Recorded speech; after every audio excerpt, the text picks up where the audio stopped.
Hello all of you. Next 1 month हम लोग accounting paper 1 सी intermediate के पूरे सिलेबस को रिवाइज करेंगे। टोटल आपको इस पेपर में 12 चैप्टर है अदर देन अकाउंटिंग स्टैंडर्ड, और ये 12 चैप्टर में आपके 6 चैप्टर कंपनीज अकाउंट पे और 6 चैप्टर आप लोग के accounting for special transactions and special type of accounting पे। तो मैं पहले रिवीजन में मैं कंपनीज अकाउंट शुरू कर रहा हूं, और जो 6 चैप्टर कंपनीज अकाउंट पे bonus and right issue, redemption of preferences, redemption of debenture, profit prior to incorporation, company's financial statement and cash flow statement। तो इन रिवीजन लेक्चर्स में सबसे पहले हम लोग कंपनीज अकाउंट से शुरू करेंगे, और इसी सीक्वेंस में जो आपको वीडियोस आते जाएंगे इसी सीक्वेंस में आएंगे जो चैप्टर्स आपको स्क्रीन पे दिख रहे। उसके बाद फिर मैं स्पेशल टाइप ऑफ अकाउंटिंग जो चैप्टर है, insurance claim, accounting from incomplete records, hire purchase and instalment sale transaction, department accounts, branch account and investment account, फिर ये चैप्टर्स हम कवर करेंगे। और इसके बाद सारे के सारे अकाउंटिंग स्टैंडर्ड भी हम लोग कवर करेंगे। अकाउंटिंग स्टैंडर्ड इंक्लूडिंग आपका जो इंट्रोडक्शन है वो, फिर फ्रेमवर्क, फिर आपके सिलेबस में एस 1, 2, 3, 10, 11, 12, 13 एंड 16 जो कि ग्रुप 1 अकाउंटिंग में है। आपको थोड़े बहुत चेंजेस आए आप लोग एप्लीकेबिलिटी ऑफ अकाउंटिंग स्टैंडर्ड पे, लेकिन जो अभी रिसेंट बैच हुई है मेरी, उनको घबराने की जरूरत नहीं। उसमें ऑलरेडी जो आपका लेटेस्ट वाले थे एप्लीकेबिलिटी वही कवर करो। लेकिन कोई जो ऐसे स्टूडेंट है जो पुराने स्टूडेंट और वो लेक्चर्स देख रहे, तो आप एप्लीकेबिलिटी में मैं डिस्कस करूंगा जो भी चीज चेंजेस, जैसे शेड्यूल 3 में भी थोड़ा बहुत चेंजेस है कंपनीज फाइनेंशियल स्टेटमेंट पे, वो भी मैं यहाँ पे डिस्कस, जब वो चैप्टर आएंगे जब हम उसको डिस्कस करेंगे। तो जो लेक्चर्स आपको आएंगे इसी सीक्वेंस में आने वाले, और हम लोग पहले कंपनीज अकाउंट करेंगे रिवीजन के लिए। रेगुलर बैच में मैं इंश्योरेंस क्लेम से जनरली शुरू करता हूं, लेकिन रिवीजन के लिए हम पहले कंपनीज अकाउंट पूरा कवर करेंगे, उसके बाद स्पेशल टाइप ऑफ ट्रांजैक्शन पे जाएंगे एंड देन अकाउंटिंग स्टैंडर्ड। तो नेक्स्ट 1 मंथ में, 1 महीने के अंदर हम पूरा का पूरा सिलेबस रिवाइज करेंगे, और आपके नोट्स इस तरीके से बनाए गए ताकि उस नोट्स में हर चैप्टर में चीज ध्यान रखा गया कि पहले हम उसके कंसेप्ट के बारे में बात करेंगे, लगभग सारे कंसेप्ट हम लोग कवर करेंगे, और उसके बाद आप लोग को मास्टर सम्स दिए हुए वो भी हम लोग यहाँ पे क्लास में डिस्कस करेंगे। और मास्टर सम इस तरीके से मैंने चूज किया ताकि हर तरह के जो ट्रांजेक्शन चैप्टर में एडजस्टमेंट जो चैप्टर में, वो सारे के सारे एडजस्टमेंट वहां पे कवर हो जाए।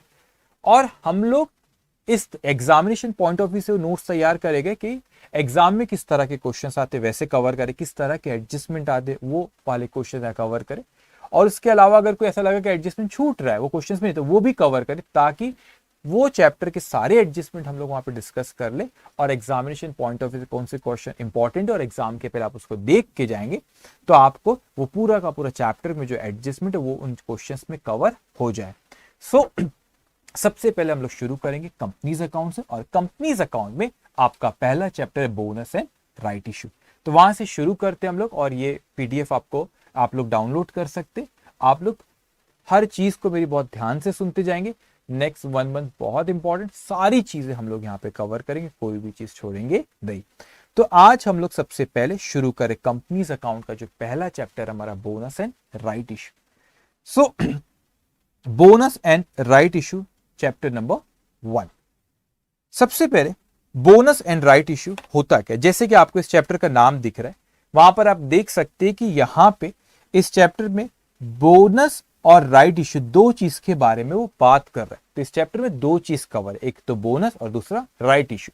तो पहले हम लोग बात करने जा रहे हैं बोनस इशू की, पहले बात करेंगे, और उसके बाद फिर राइट इशू पे डिस्कशन होगा। What do mean bye bonus? Bonus का मतलब यहां पे होता है कि जो कंपनी रहती है वो अपने एग्जिस्टिंग शेयर होल्डर्स को फ्री ऑफ कॉस्ट शेयर्स देती है। तो ये कंपनी हमारी, सपोज इस कंपनी का नाम है एबीसी लिमिटेड, और ये अपने एग्जिस्टिंग शेयर होल्डर्स को फ्री ऑफ कॉस्ट शेयर्स दे रही। तो ये इसके एग्जिस्टिंग शेयर होल्डर्स है, इनको ये शेयर्स फ्री ऑफ कॉस्ट देती है। अकाउंटिंग एंट्री पे मैं 2 मिनट में आता हूं, लेकिन यहां पे कुछ कंडीशन है वो इन्हें फुलफिल करना पड़ेगा बोनस शेयर्स इशू करने के पहले। कौन सी कंडीशंस होंगी? पहले it should be authorized bye association, article of association. तो बोनस शेयर्स जब भी इशू करे कंपनी, तो फ्री ऑफ कॉस्ट अपने एग्जिस्टिंग शेयर होल्डर को बोनस शेयर्स वो दे रही है। वैसे अगर देखा जाए, मैं अभी आगे और एक्सप्लेन करूंगा, लेकिन देखा जाए तो शेयर होल्डर्स फंड में कोई फर्क नहीं पड़ता बोनस शेयर्स इशू करने से, क्योंकि बोनस शेयर्स हम इशू करते हैं, उसके अकाउंटिंग एंट्री पे आएंगे जब डिस्कशन होगा। बोनस शेयर जब हम इश्यू करते, पहले बात करते अगर कोई नॉर्मल शेयर्स इश्यू करे, क्या एंट्री पास करते हम लोग? कैश और bank account debited to share capital account. तो कैश और बैंक तो यहां पे आएगा नहीं, क्यों? क्योंकि आप बोनस शेयर्स दे रहे हो, फ्री ऑफ कॉस्ट शेयर्स दे रहे हो, तो शेयर कैपिटल आएगा क्योंकि शेयर्स आपके बढ़ रहे। लेकिन आपके डेबिट में आप बैंक अकाउंट डेबिट नहीं कर सकते क्योंकि पैसा आ ही नहीं रहा है। तो क्या चीज आ रही है? हमको तो एडजस्ट करना पड़ेगा, फ्री ऑफ कॉस्ट हमारे एग्जिस्टिंग शेयर होल्डर्स को हम शेयर्स दे रहे। तो फ्री ऑफ कॉस्ट जब एग्जिस्टिंग शेयर होल्डर्स को शेयर्स दे रहे, तो क्या डेबिट करेंगे? तो हम लोग रिजर्व एंड सरप्लस को डेबिट करते। तो रिजर्व एंड सरप्लस भी शेयर होल्डर्स फंड का एक पार्ट है और शेयर कैपिटल भी। तो इसको कैपिटलाइजेशन ऑफ प्रॉफिट के नाम से भी बुलाते, बोनस शेयर्स जब इश्यू करती है कंपनी। क्यों? क्योंकि आप रिजर्व एंड सरप्लस को कम कर रहे हो, पैसा तो नहीं आ रहा लेकिन आप शेयर्स इश्यू करें, तो किसको डेबिट करेंगे? तो आपके पास जो रिजर्व है उन रिजर्व्स को आप कम करते हो और उसके बदले में रिजर्व्स को कम करते हो, रिजर्व्स के क्रेडिट बैलेंस होते तो हम उसको क्या करते? डेबिट।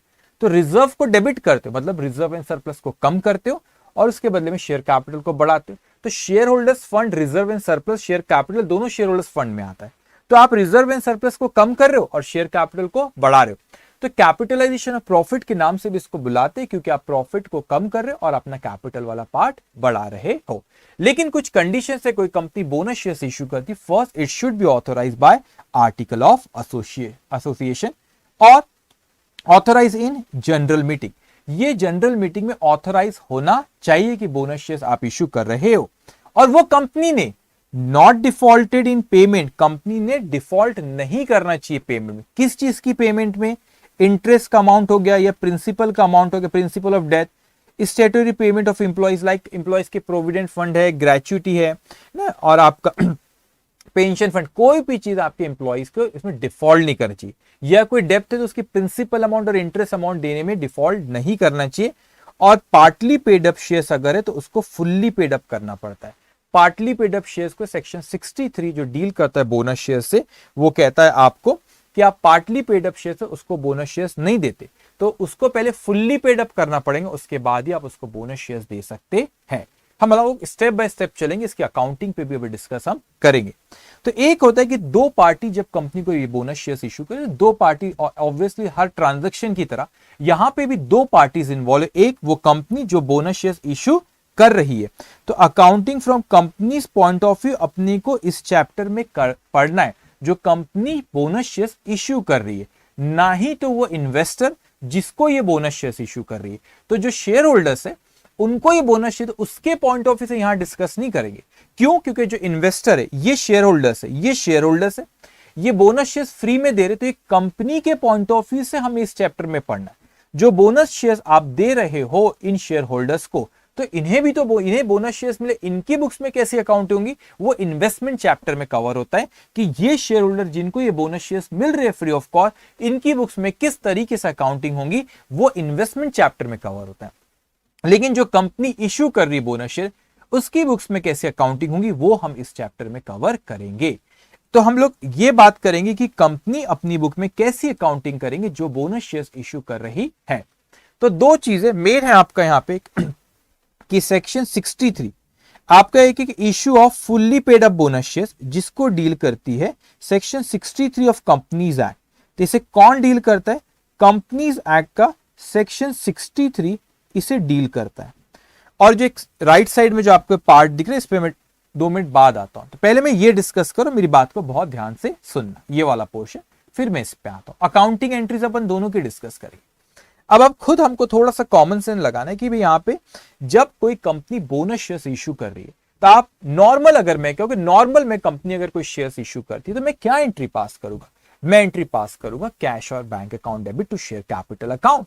लेकिन इस केस में मैं कैश और बैंक को डेबिट नहीं कर सकता क्योंकि मैं तो फ्री ऑफ कॉस्ट दे रहा हूं, फ्री ऑफ कॉस्ट दे रहा हूं, तो मेरे पास तो पैसा ही नहीं आएगा। तो मैं टू शेयर कैपिटल करूंगा, लेकिन मैं डेबिट किसको करूंगा? डेबिट किसको करूंगा? क्योंकि मेरे पास तो कोई पैसा नहीं आ रहा।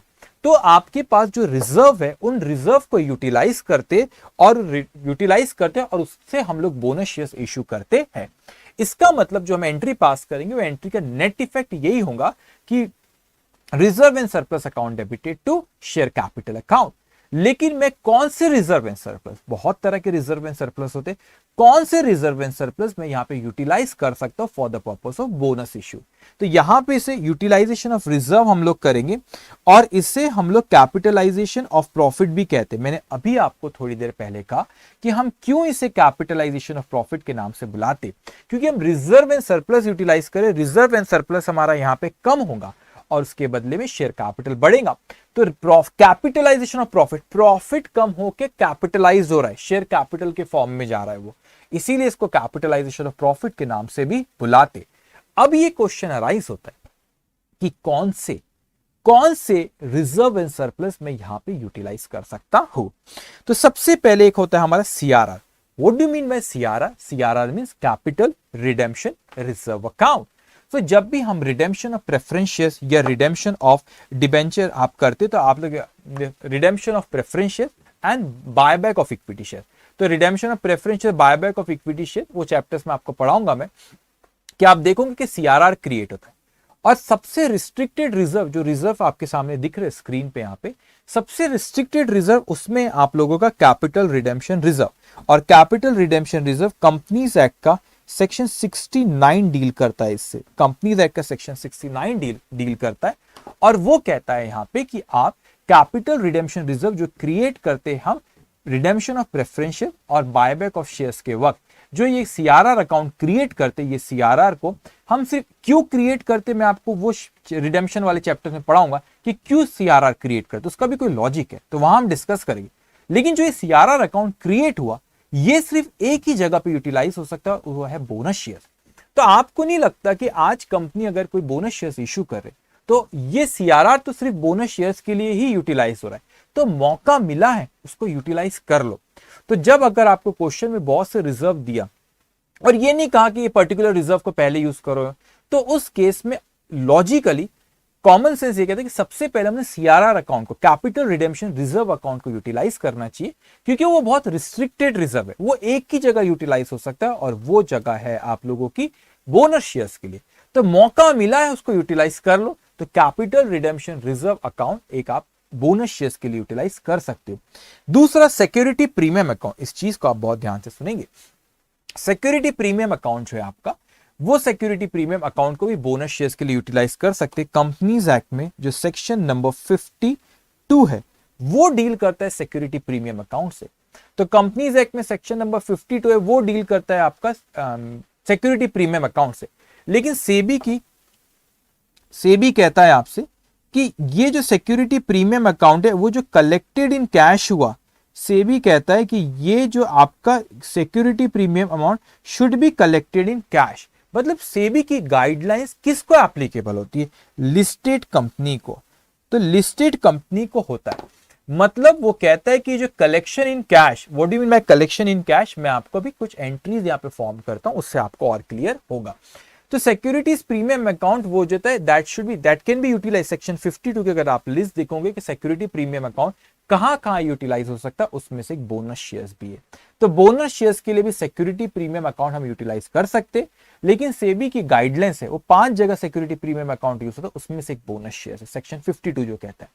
तो उसमें अगर सेबी की गाइडलाइंस है, लेकिन that security premium should be collected in cash, और सेबी किसको एप्लीकेबल है? Listed company. मतलब लिस्टेड कंपनी के लिए ये एडिशनल कंडीशन होगी कि that security premium account can be utilise for the purpose of bonus issue, subject to कि वो आपका security premium should be collected in cash. Now question arise, what do you mean by collected in cash? What do you mean by collected in cash?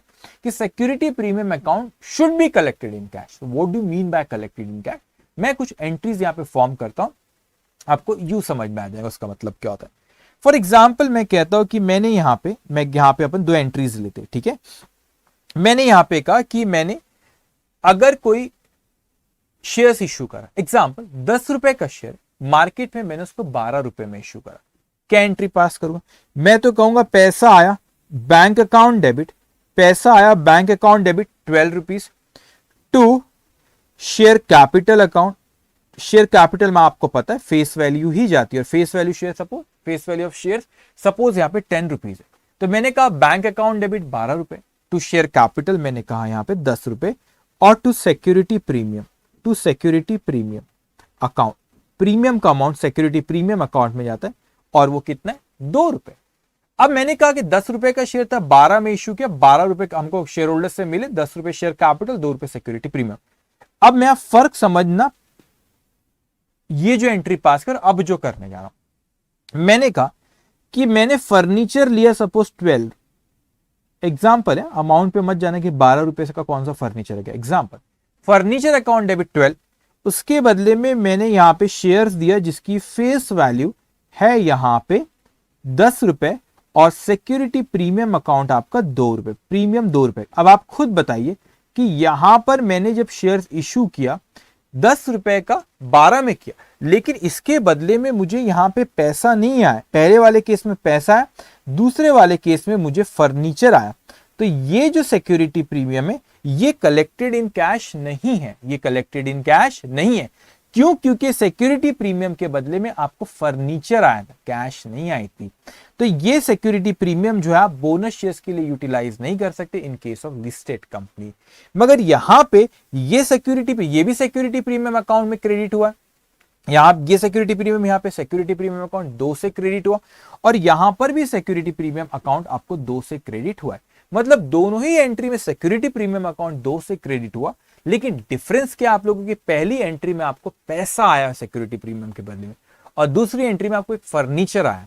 तो आप ये वाला security premium आप bonus shares के लिए यूटिलाइज नहीं कर सकते। मतलब ये जो 2 रुपीज है इसको आप यूटिलाइज कर सकते हो, और ये वाले सिक्योरिटी प्रीमियम को आप यूटिलाइज नहीं कर सकते, क्योंकि वो नेक्स्ट सेकंड वाला जो है उसके बदले में अपने को कैश नहीं है। तो this security premium can be utilise for the purpose of bonus issue, but that security premium should be collected in cash in case of listed company, because SEBI की गाइडलाइंस है। ओके, अनलिस्टेड को चलता है। Okay, उसके बाद third आपका free reserve. What do you mean by free reserve? Free reserve का मतलब वो होता है कि जो डिविडेंड के यूटिलाइजेशन आप उसका डिविडेंड उससे दे सकते हो, तो वो फ्री रिजर्व उससे कहते हैं। तो example general reserve, profit and loss account, ये फ्री रिजर्व है। तो ये स्क्रीन पे आपके रिजर्व दिख रहे, capital redemption reserve, security premium and free reserve, example general reserve and profit and loss account balance. This can be utilised for the purpose of bonus issue. Remember, अगर आपको question में उसने बोला कि कौन सा यूटिलाइज आपको पहले करना है तो आप वही करोगे, मगर आपको कुछ नहीं बोला तो कॉमन सेंस ये कहता है कि सबसे पहले लॉजिकली सबसे पहले सीआरआर करना चाहिए, क्योंकि सीआरआर सबसे रिस्ट्रिक्टेड है, जिसको डील करता है सेक्शन 69 ऑफ कंपनीज एक्ट, और वो सेक्शन 69 है, वहां पर वो क्रिएट होता है। कैसे होता है अपन बात करेंगे रिडेम्पशन वाले चैप्टर में, लेकिन वो एक ही जगह यूटिलाइज होता है और वो है बोनस इशू। तो आप सिक्योरिटी जो सीआरआर है उसको हम बोनस इशू में हमको मौका मिला, हम उसको यूटिलाइज कर लेंगे। एंट्रीज मैंने अभी तक नहीं बोला, 2 मिनट पेशेंस रखें, एंट्रीज पर भी हम आएंगे। लेकिन एक रिजर्व जो आपके स्क्रीन पे राइट हैंड साइड में थे उसने स्पेसिफिकली बोला कि आपका revaluation reserve can not be utilise. अब रिवैल्यूएशन रिजर्व को लॉजिकली उससे क्यों नहीं बोलाऊंगा कि आप उसको यूटिलाइज कर सकते हो। अब आप खुद सोचिए, अभी रिवीजन बैच है, आपने पूरा सिलेबस पहले पढ़े हो, तो मैं लिंक कर सकता हूं कोई और चैप्टर से भी। अकाउंटिंग स्टैंडर्ड 10 डील करता है रिवैल्यूएशन से। तो कोई आपने फिक्स एसेट को रिवैल्यू करे होंगे तो क्या एंट्री पास होंगी? PP account debit to revaluation surplus. तो पीपी को डेबिट करे, आपका एसेट साइड पीपी बढ़ गया, प्रॉपर्टी प्लांट एंड इक्विपमेंट, और रिवैल्यूएशन रिजर्व आपका लायबिलिटी साइड में रिजर्व एंड सरप्लस में आ गया। तो आपने एसेट साइड बढ़ा दिए, अपवर्ड रिवैल्यूएशन में एसेट साइड बढ़ा दी, और आपने रिजर्व एंड सरप्लस यहां पे बढ़ा दी। तो इस तरीके से आप हो सकता है कि मैनिपुलेशन करे कि कोई कंपनी ने अपनी एसेट बढ़ा दी वहां पे, या रिवैल्यूएशन रिजर्व क्रिएट कर दी और बड़े अच्छे से ये रिवैल्यूएशन रिजर्व से बोनस भी बांट रही है। तो मार्केट में ये इमेज जारी कि अरे वाह क्या कंपनी है, क्या परफॉर्म कर रही है, ये तो इनके पास तो रिजर्व एंड सरप्लस है खूब, और ये बोनस शेयर्स मार्केट में बांट रही है, ये जाएंगे। इनफैक्ट वो तो वहां पे अपनी एसेट बढ़ा रहे पीपी की, या लायबिलिटी साइड में रिजर्व एंड सरप्लस में रिवैल्यूएशन रिजर्व क्रिएट करे, और रिवैल्यूएशन रिजर्व क्रिएट हो गया तो उससे बोनस शेयर्स मार्केट में डिस्ट्रीब्यूट करे। अब आप इसको समझो लॉजिक को। मैंने पहले एंट्री पास किया, जब रिवैल्यू किया कोई पीपी को, तो मैंने एंट्री पास किया property plant and equipment account debited to revaluation reserve account. मेरा एसेट साइड में पीपी बढ़ गया और रिवैल्यूएशन रिजर्व मेरा रिजर्व एंड सरप्लस में बढ़ गया।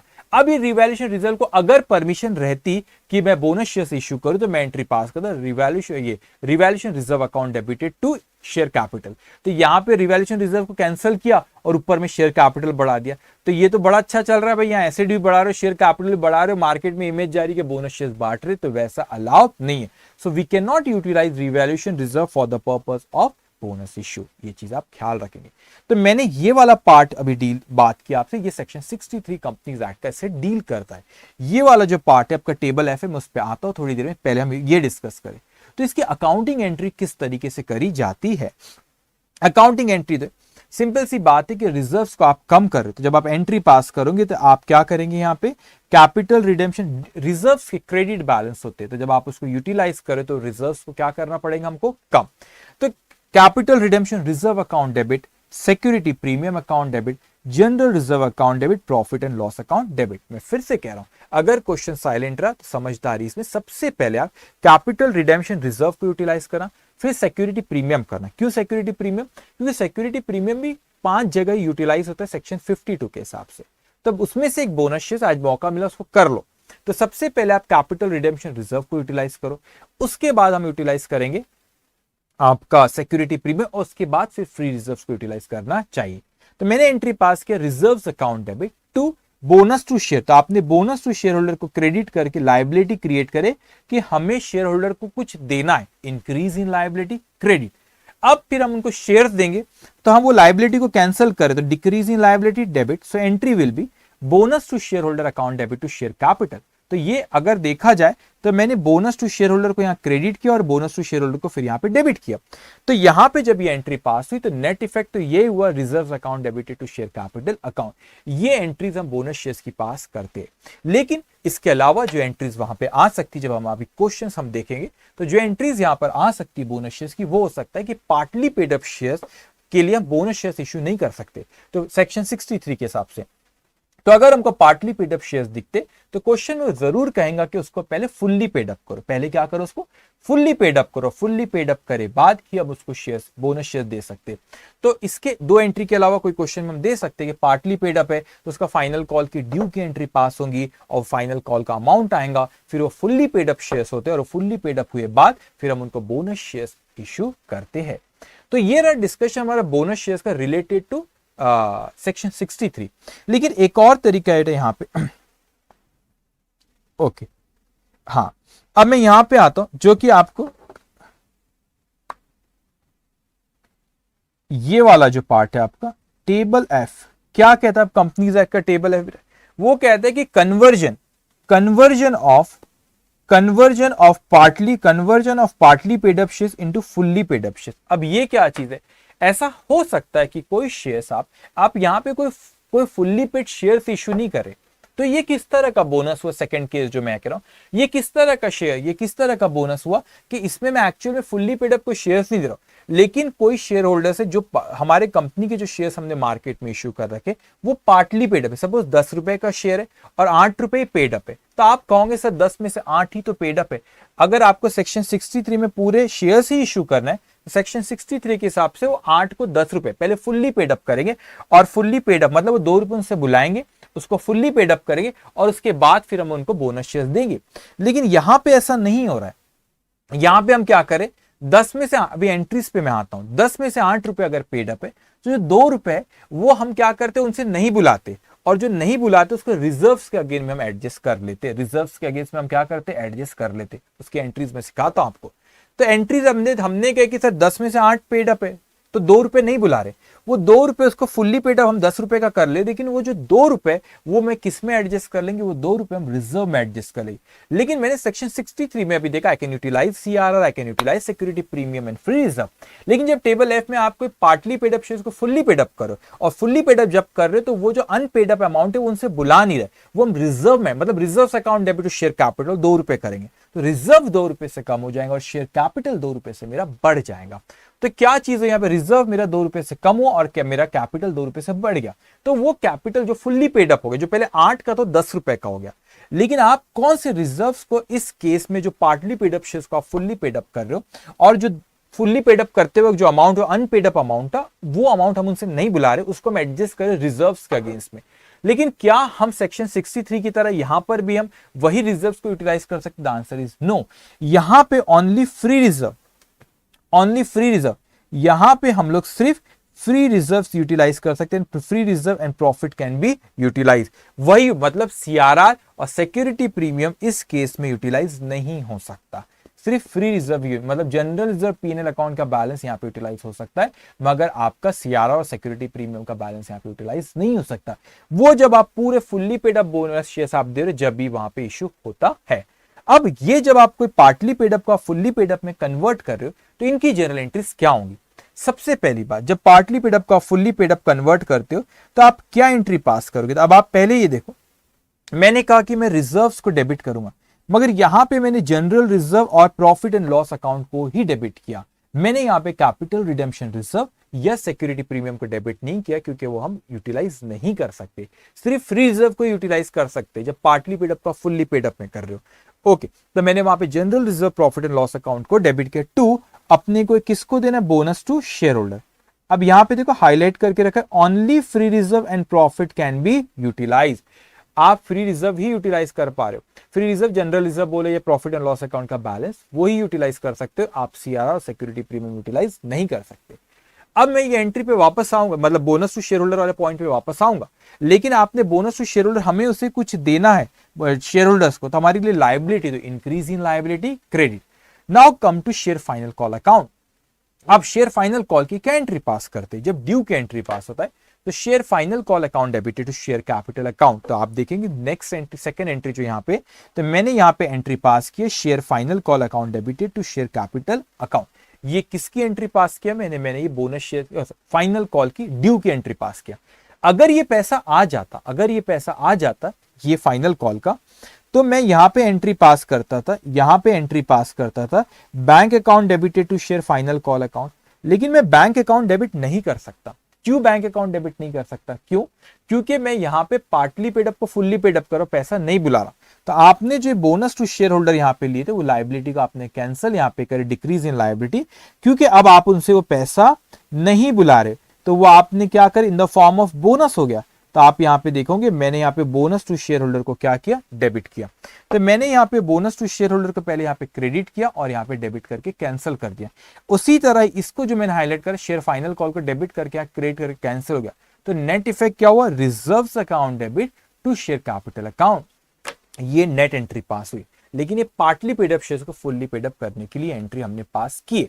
अगर मैं यहां पे एंट्री, यहां पे अगर मैं कहूं यहां पर एंट्री, अगर मैं बोनस टू शेयर, अगर ये पैसा आता फाइनल कॉल पे, तो मैं यहां पे एंट्री पास करता था bank account debit to share final call. लेकिन हम उनसे पैसा बुला ही नहीं रहे, तो आपने जो लायबिलिटी क्रिएट करे थे bonus to share holder account debit, ये जो लायबिलिटी क्रिएट करे थे उस लायबिलिटी को आपने यहां पे कैंसिल करे। तो यहाँ पे ये लायबिलिटी क्रेडिट, इसको debit, decrease in liability debit तो कैंसिल हुआ, और शेयर फाइनल कॉल के यहाँ पे ये डेबिट और यहाँ पे क्रेडिट, इसके बदले में पैसा नहीं आया, उसके बदले में आपने उनको इन द फॉर्म ऑफ बोनस दिए, क्योंकि पैसा उनको नहीं दिए। लेकिन अल्टीमेटली जो फाइनल कॉल पे पैसा आना था वो किस में एडजस्ट हुआ, वो ये फ्री रिजर्व में एडजस्ट हुआ। तो ये होता है कि conversion of partly paid up share into fully paid up share. But from exam, मैं दोनों अब इस पे क्वेश्चन भी, सिंपल क्वेश्चन भी हम देखेंगे इस पे, इन एंट्रीज पे। लेकिन एग्जामिनेशन के पॉइंट ऑफ व्यू से अगर मैं कहूं बेटा, तो आप लोग जो पहला वाला है इसी पे क्वेश्चन आते, इसी पे आते। लेकिन अपने को पता रहना चाहिए, कभी कोई अटेम्प्ट में आ गए तो इस पे क्वेश्चन भी हम देखेंगे, तो अपने को आना चाहिए। लेकिन एग्जामिनेशन पॉइंट ऑफ व्यू इस पे आता है। और क्वेश्चन मैंने देखा अभी, अगर बैलेंस शीट वाला क्वेश्चन आपसे वो पूछता है एग्जामिनेशन में, तो वो आप लोगों को 12 नंबर का कुछ पूछ सकता है। लेकिन आपको सिर्फ बोनस शेयर्स की एंट्रीज पूछता है, तो जो आपका क्वेश्चन नंबर 6 आता है, आखिरी वाला क्वेश्चन आता है जिसमें 5-5 नंबर के 4 क्वेश्चन आपको करना होता है, उसमें बोनस शेयर्स पे क्वेश्चन आ जाता है कि अब एंट्रीज पास करो उसकी, उसमें आ जाता है। ये कभी कभी होता है कि बीच में आपको क्वेश्चन नंबर 2 से लेके जो रहता है 5 तक, जिसमें 12 नंबर, 8 नंबर, 15 नंबर, 5 नंबर, 16, 4, इस तरह के कॉम्बिनेशन में क्वेश्चन आते हैं। वहां पे भी 4 या 5 नंबर का क्वेश्चन, सिंपल वाला क्वेश्चन बोनस शेयर्स पे आ सकता है। और अगर आपको फुल फ्लेज वाला है कि बैलेंस शीट भी बनाओ, तो उस केस में आप लोगों को बैलेंस शीट भी बनाओ, तो फिर आपको 12 मार्क्स का भी क्वेश्चन इस पे बोनस शेयर्स पे आ सकता है। तो अभी हम कुछ मास्टर सम्स करेंगे किसके ऊपर, बोनस शेयर्स पे। उसके बाद मैं आपसे डिस्कस करूंगा राइट इशू के बारे में हम लोग बात करेंगे, और फिर उस पर भी क्वेश्चन देखेंगे। तो बोनस शेयर्स पे जो क्वेश्चन हम लोग को देखना है मास्टर सम्स, पहला यहां पे pass journal entries in the following circumstances. तो पहला यहां पे वो कहता है हमसे, a limited company with subscribe capital, a limited company A limited company with subscribed capital of rupees 5 lakh consisting of 50,000 equity share of rupees 10 each, called up capital 7.5 per share, a bonus of rupees 1,25,000 declared out of general reserve to be applied in making the existing shares fully paid. अब देखो ये कौन सा वाला case है, ये वाला जो केस है जो अभी आपको यहां पर मैंने पढ़ाया, ये वाला केस है जो अभी आपको जस्ट पढ़ा है, ये वाला है कि पार्टली पेडअप को बोनस फुल्ली पेडअप करने के लिए कह रहा है। पार्टली पेडअप को क्या करने के लिए, पार्टली पेडअप को फुल्ली पेडअप करने के लिए कह रहा है। सो इसकी एंट्रीज किस तरीके से यहां पे फॉर्म होंगी ध्यान से। तो यहां पे हमारे पास कितना वो बोल रहा है कि मैं बोनस 1,25,000 में जनरल रिजर्व को यूटिलाइज कर सकता हूं। ध्यान से वो शेयर्स कितना कॉल्ड अप है 7.5, उसकी फेस वैल्यू कितनी 10। इसका मतलब एक शेयर पे 2.5 रुपए हमको और बुलाना, एक शेयर पे कितना बुलाना है 2.5 रुपए और। सो यहां पे वो कहते हैं कि नहीं आप इसको यूटिलाइज कर लो। तो ये आपके 50,000 शेयर्स है, अगर उसको मल्टीप्लाई बाय 2.5 करूं, 50,000 शेयर्स है, 50,000 शेयर्स है, 10 रुपए का एक 7.5 कॉल्ड अप है और आप इसको फुल्ली पेड अप करना चाह रहे हो तो 2.5 आप पर शेयर। तो 50,000 मल्टीप्लाई बाय, अगर मैं इसको ऐसे भी कह सकते 50,000 शेयर्स मल्टीप्लाई बाय रुपीज 2.5, तो ये अगर करो तो ये 1,25,000 ही होता है। तो पहले तो आप रिजर्व को डेबिट करेंगे, तो यहां पे आप एंट्री में देखेंगे जनरल रिजर्व अकाउंट डेबिट, आप यहां पे एंट्री पे देखेंगे हमने एंट्री पास करी general reserve account debit 1,25,000 to bonus to share holder account that is 1,25,000। अब फाइनल कॉल ड्यू की एंट्री पास होगी, तो जब फाइनल कॉल ड्यू की एंट्री पास होगी तो क्या एंट्री पास करेंगे हम, share final call account debited to share capital account. तो शेयर फाइनल कॉल कितना आपका, ये जो ऊपर मैंने लिखा 50,000 शेयर से और फाइनल कॉल पे एक शेयर पे 2.5 रुपीज बुलाना है। तो 50,000 मल्टीप्लाई बाय 2.5 दैट्स कम 1,25,000। तो शेयर फाइनल कॉल की ड्यू की एंट्री पास करें, share final call account debit to equity share capital account 1,25,000। अब क्या हुआ कि जब ये शेयर फाइनल कॉल से पैसा अगर आ जाता तो मैं एंट्री पास करता था बैंक अकाउंट डेबिट, तो मैं एंट्री पास करता था bank account debit to share capital account. लेकिन यहां पे sorry bank account debit to share final call, मैं एंट्री पास करता bank account debit to share final call, लेकिन पैसा नहीं आएगा, हम in the form of bonus दे रहे। तो आपने जो यहाँ पे बोनस टू शेयर होल्डर को क्रेडिट करे थे, जो बोनस टू शेयर होल्डर को जो आपने यहाँ पे क्रेडिट करे थे, वो बोनस टू शेयर होल्डर को हम क्या करेंगे यहाँ पे डेबिट। वो आपने पहले लाइबिलिटी क्रिएट करे थे, अब डिक्रीज इन लाइबिलिटी, तो bonus to share holder account debit to share final call account. लेकिन अगर आप यहाँ पे ऑब्जर्व करो, आप अगर यहाँ पे ऑब्जर्व करो तो शेयर फाइनल कॉल को आपने डेबिट करे, शेयर फाइनल कॉल को आपने क्रेडिट करे, तो जो आपने वो account bonus to share holder share final call cancel हो गया। नेट इफेक्ट ये हुआ general reserve account debited to equity share capital. लेकिन एग्जामिनेशन में आपको पूरी एंट्रीज पास कर रहा हूं, तो मैं समझाने के लिए कह रहा हूं। ओके, तो ये एंट्री पास हुई हमारी। देखो एग्जामिनेशन पे इस पे क्वेश्चन आया नहीं कभी, लेकिन हो सकता है कि 4 नंबर या 5 नंबर का ऐसा क्वेश्चन एक पूछ ले और एंट्रीज उसमें ये वाली पूछ ले। ओके, अब उसके बाद नेक्स्ट पॉइंट पे यहां पर हम आते हैं, वो क्या कह रहे हैं हमसे, वो कहता है यहां पे कि a limited company having fully paid up share capital of ₹50 lakh consisting of equity share of ₹10 each had general reserve of ₹9 lakh. तो एक कंपनी है जिसके जनरल रिजर्व में कितना पैसा रखा हुआ है, जनरल रिजर्व में उसका कितना 9 लाख रुपए। It was resolve to capitalize ₹5 lakh out of general reserve. अब ये तय करा गया कि वो 9 लाख रुपए जो जनरल रिजर्व में रखे उसमें से कैपिटलाइज करो 5 लाख। इसका मतलब ही होता है, उसने बोला कैपिटलाइज करो 5 लाख, तो इसका मतलब ही होता है कि वो आपको ये कह रहा है कि आप क्या करो वहां पे। इसका मतलब ही हो रहा है कि वो आपसे ये कह रहा है कि आप इसको bonus share, capitalization of reserve मतलब capitalization of profit means to issue bonus share. तो 9 में से वो कहता है कि 5 लाख रुपए के बोनस शेयर इश्यू करो रिजर्व में से by issuing 50,000 fully paid bonus share of ₹10 each. ये सेक्शन 63 वाला है आपका, जो फुल्ली पेड वाले बोनस शेयर आप जो एक्चुअल में इश्यू कर रहे हो। Each share holder to get 1 share for every 10 share, एक शेयर हर 10 शेयर के बदले में। तो एक शेयर देंगे 10 शेयर के बदले में। अब यहां पे कह रहा है कितने शेयर है, यहाँ पे 50,000 शेयर है, 50,000 शेयर है, तो 10 के बदले में एक शेयर वो बोल रहे थे 2, तो 10 के बदले में एक शेयर, तो कितने आ रहे 5,000 शेयर वो आ रहे। तो 10 के बदले में एक शेयर, 10 के बदले में एक शेयर मतलब 5,000 बोनस शेयर हम दे रहे, और एक शेयर कितना 10 रुपए का। तो 5,000 मल्टीप्लाई बाय 10 करेंगे हम लोग, 10 जस्ट 1 मिनट, 10 रुपए में 5,000 मल्टीप्लाई बाय 10, एक सेकेंड, तो 50,000, 50,000 फुल्ली पेड बोनस। अच्छा नहीं, एक सेकेंड, ये जो आपका यहां पर इसने बोला ये पूरे के पूरे बोनस शेयर है, नॉट 5,000, नॉट 50,000। यहां पर इसका ये है, इसका 50,000, 50 लाख रुपीस के, वो 50 लाख है, तो 10 के बदले में एक, मतलब ये ऐसा हुआ 50,000, तो यहाँ पे 50 लाख रुपीस डिवाइडेड बाय 10 कर तो 5 लाख शेयर थे, तो उसने कैलकुलेट ही कर दिया, ये अमाउंट है, ये अमाउंट है, ये अमाउंट है और ये नंबर ऑफ शेयर है। तो 50 लाख रुपए का शेयर कैपिटल 10 रुपए का है, तो 5 लाख शेयर, तो 5 लाख नंबर ऑफ शेयर है, तो 10 के बदले में एक, तो यहाँ पे 5 लाख शेयर, ये 5 लाख शेयर है और 10 के बदले में एक, तो ये आपका आता है 50,000 शेयर, 50,000 शेयर, तो उसने दे रखा है वहां पे 50,000 शेयर, और ये भी बोला कि 10 के बदले में एक, तो आपका कितना हुआ?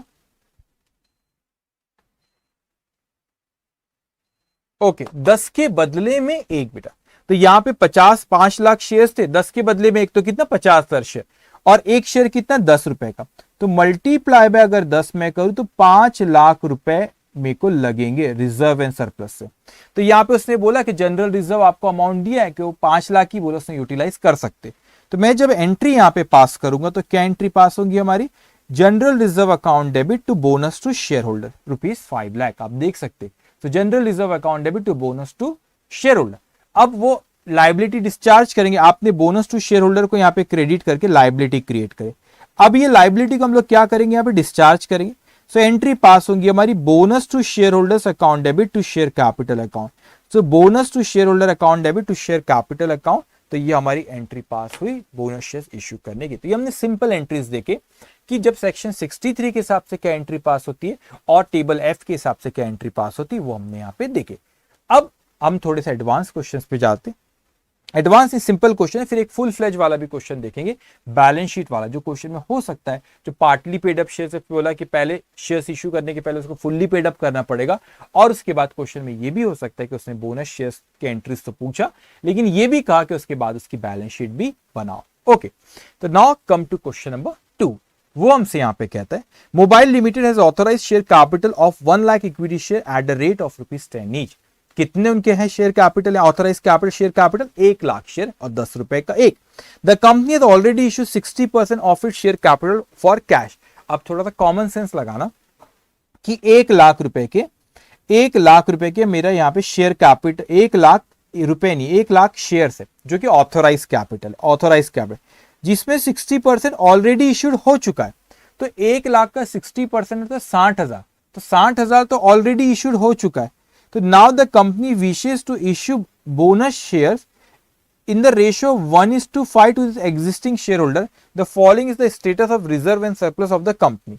तो एक एक करके अब यहाँ पे general reserve 1,60,000, plant revaluation reserve 25,000, security premium realised in cash 60,000, capital redemption reserve ₹80,000।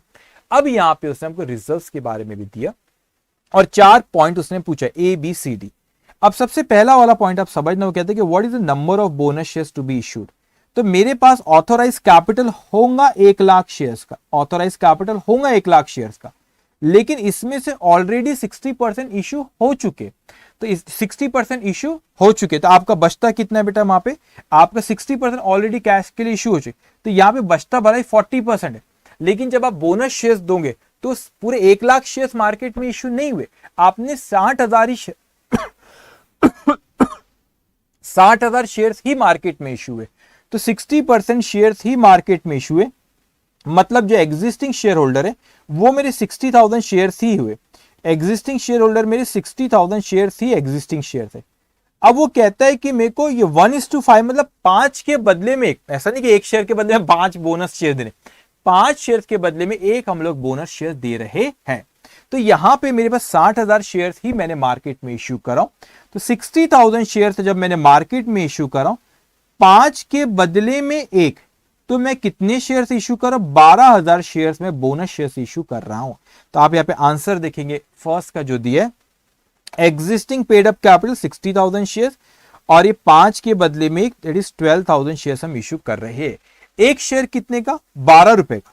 सो यहाँ पे सॉरी, 12,000 शेयर थे, एक शेयर कितने का? 10 रुपए का।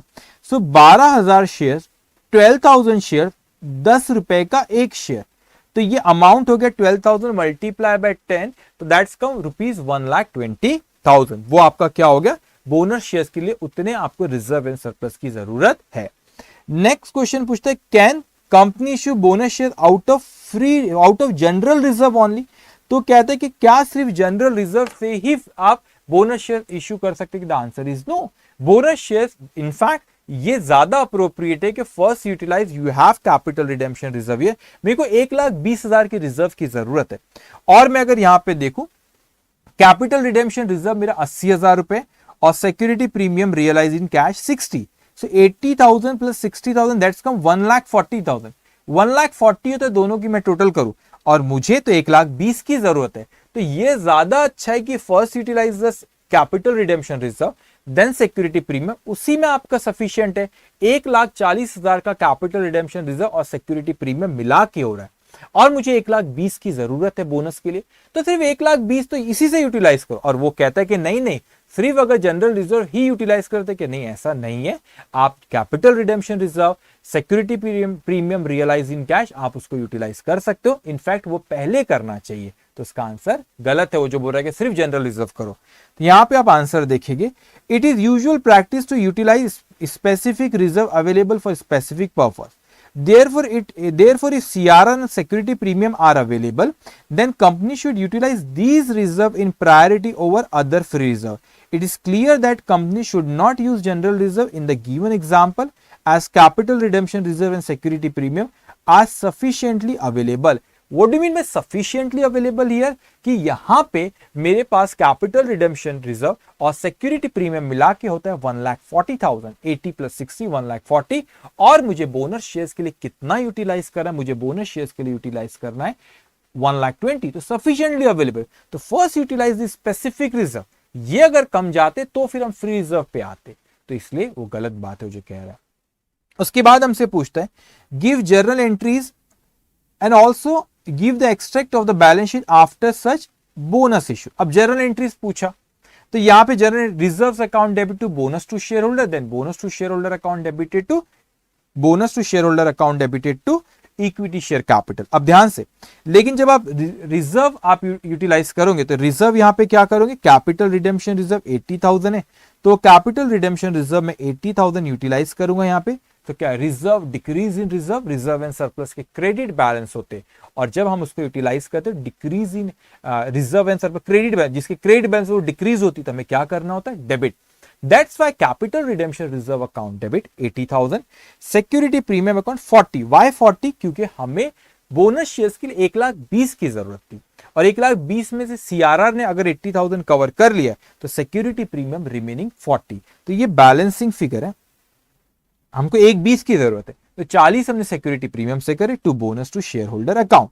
नाउ देन उसके बाद ये जो आपने बोनस टू शेयर होल्डर को यहाँ पे क्रेडिट करे, लाइबिलिटी क्रिएट करे कि शेयर होल्डर्स को हमें कुछ बोनस देना है, और उसके बाद ये लाइबिलिटी को डिस्चार्ज करे शेयर्स देके, तो डिक्रीज इन लाइबिलिटी डेबिट। तो पहले लाइबिलिटी क्रिएट करे तो क्रेडिट, फिर वो लाइबिलिटी को डिस्चार्ज करे तो डेबिट। सो ये bonus to share holder account debited to equity share capital account, ये एंट्री हम पास करें। लेकिन उसने पूछा एक्सट्रैक्ट भी बताओ कि किस तरीके से ये बैलेंस शीट में रिफ्लेक्ट होगा। उसने ये भी हमसे पूछा कि बैलेंस शीट में किस तरीके से ये रिफ्लेक्ट होगा।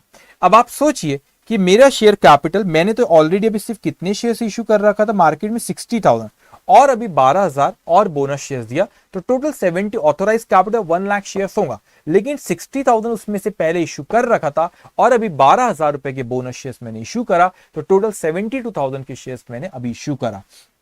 सो किस तरीके से प्रेजेंट करेंगे देखेंगे आप। शेयर यहां पे शेयर कैपिटल नोट 1, तो नोट 1 में देखो ऑथोराइज कैपिटल कितना आपके 1 लाख शेयर और equity share of ₹10 each, issued subscribe and paid up 72,000 equity share at the rate of ₹10 each. लेकिन ये एज पर शेड्यूल 3 जब आप अदर देन कैश कंसीडरेशन आपको शेयर्स इश्यू करते तो आपको स्पेसिफाई करना होता है। तो ये 72,000 जो आपने शेयर्स इश्यू करे, इसमें से 12,000 शेयर्स ऐसे जो कि आपने बोनस शेयर्स के लिए issue in the form of bonus shares issue करे, तो उसके बदले में आपको कोई पैसा नहीं है, तो यू हैव टू आपको मेंशन करना पड़ेगा। So out of the above 12,000 shares have been issued as bonus share, it means other than cash consideration।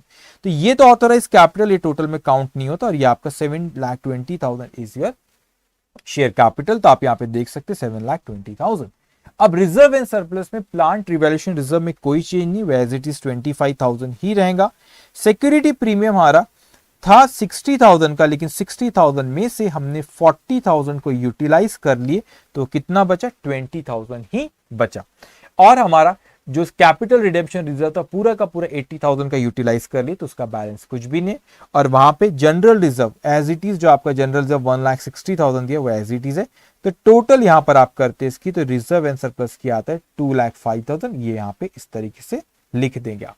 ये एक्सट्रैक्ट पूछा उसने, अब ये मतलब बैलेंस शीट टैली है, बैलेंस जो इन्फॉर्मेशन सिर्फ आपको कि शेयर कैपिटल और रिजर्व एंड सरप्लस के बारे में बोला है, वही इंफॉर्मेशन को यूटिलाइज करके उन दो के बारे में हमको यहाँ पे बताना था।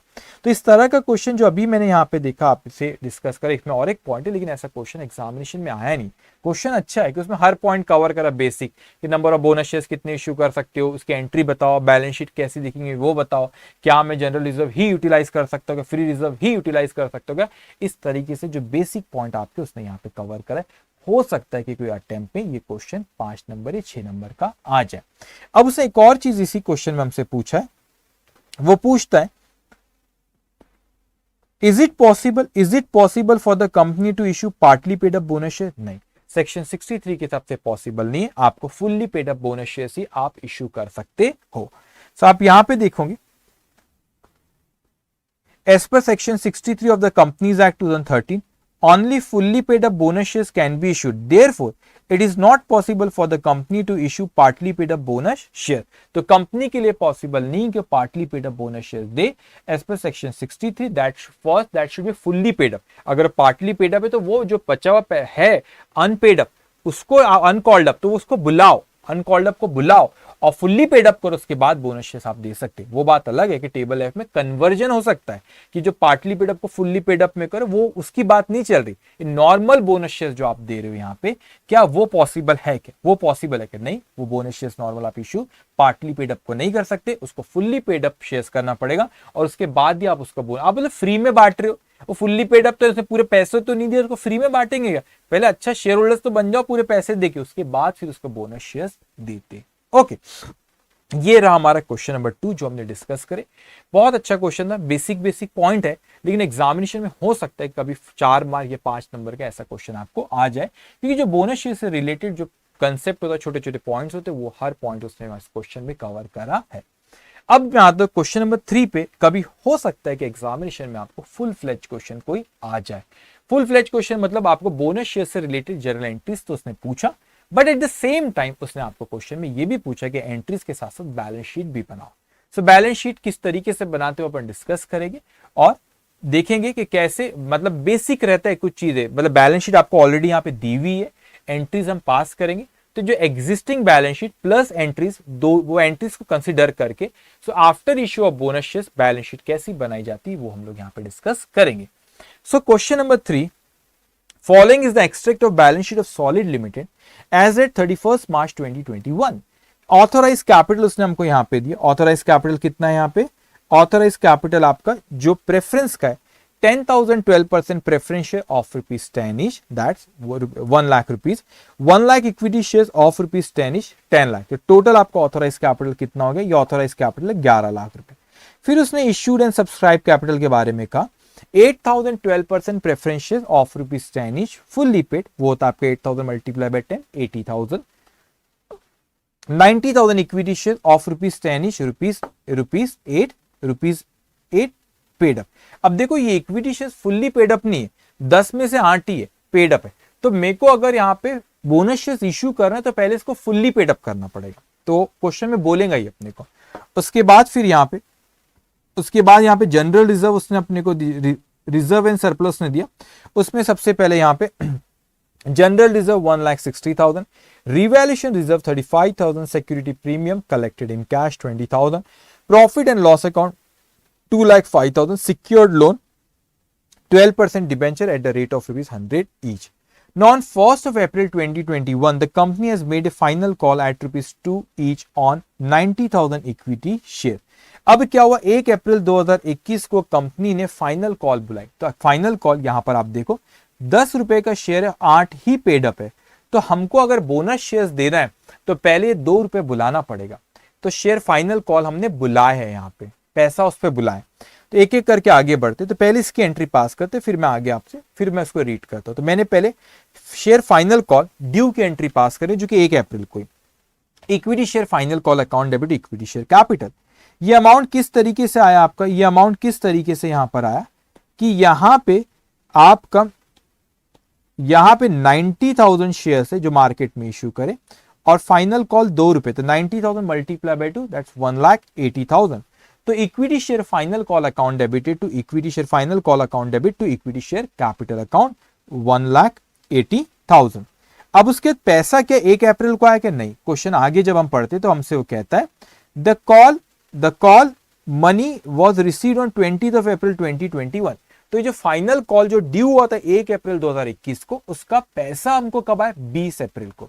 तो पैसा आया तो बैंक अकाउंट डेबिट, तो हमने 20 अप्रैल को फिर अपन ने वहां पे एंट्री पास करे 20th of April को bank account debit to equity share final call account. तो जो ड्यू की एंट्री 1 अप्रैल को पास करे तो उसका पैसा अपने को 20 अप्रैल को आ गया। अब उसके बाद वो कहता है हमसे कि thereafter the company decided to capitalize its reserve by way of bonus at the rate of 1 share for every 4 share held। हर 4 के बदले में 1 शेयर बोनस शेयर दो। अब थोड़ा सा समझ लो, नंबर ऑफ शेयर्स आपने मार्केट में इक्विटी कितने इशू कर रखे, 90,000 शेयर। कितने शेयर है, 90,000 शेयर।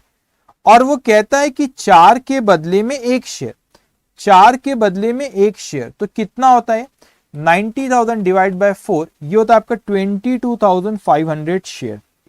अब ये 20 और 1 शेयर कितने का है, 1 शेयर अपना 10 रुपए का।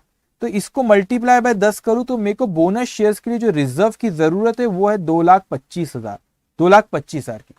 क्या क्वेश्चन में हमको स्पेसिफाई किया है कि कौन से रिजर्व को पहले यूटिलाइज करो, ऐसा कुछ बोला है क्या?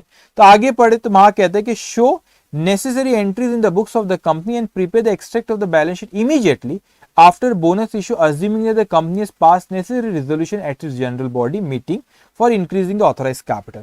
ये बड़ा इंपॉर्टेंट पार्ट है, इंक्रीजिंग द ऑथराइज कैपिटल पे मैं आपको डिस्कस करता हूँ इंस्टीट्यूट के मटेरियल में क्या लिखा हुआ है और क्या उसका मतलब होता है, अपन बात करेंगे भी। लेकिन पहले नॉर्मल एंट्रीज पास कर लेते पहले। तो यहां पर उसने ऐसा कुछ नहीं बोला कि पर्टिकुलर रिजर्व को आप पहले यूटिलाइज करो, ऐसा कुछ भी क्वेश्चन में नहीं बोला।